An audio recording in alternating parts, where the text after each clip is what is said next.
Hello everyone, my name is Sanya Mahajan. I'm a legal intern in Lexis company, and today's topic is I'm concerned with is concept of personal corporate personality. As we know, corporate personality is the creation of law, and as per the law, a corporation is an artificial person created by a personification of a group of individuals. And the theory of corporate personality mainly stated as a legal identity different from its member.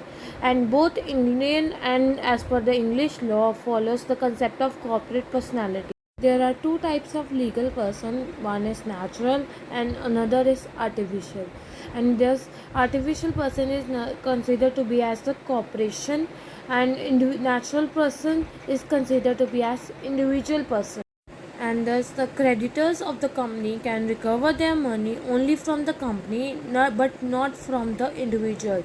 Thus, and in the same way, company is not in any way liable for the individual debts of its shareholders or members, and the property of the company is also to be used for the benefit of the company, not for the individual purpose.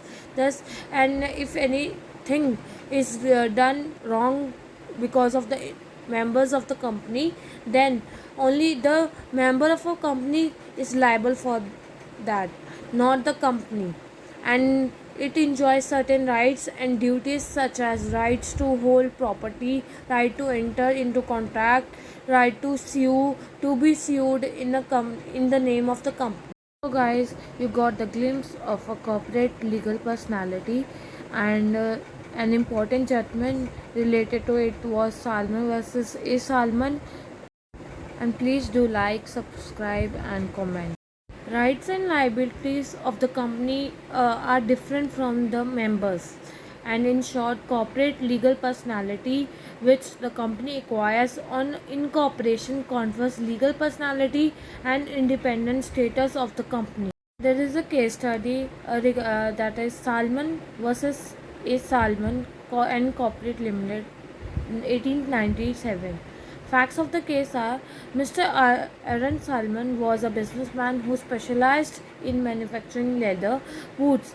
After a few years, he incorporated a limited company that is known as Salman, and in order to meet the requirement of the incorporated company, he needed at least 7 members of the shareholders, so he decided to make his members to be as his business partners and in shares each.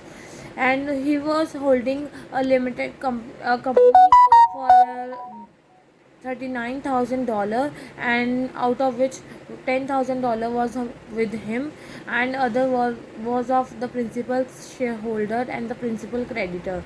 After 1 year, the company went into liquidation and realized as the assets realized were $6,000, while the liability was debentures held by Salman 10,000, and unsecured creditors was 7,000.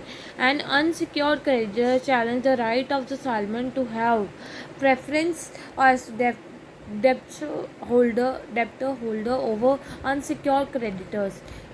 Legal issue was the foundation of the Salman company was a fraud intended to defraud the creditors.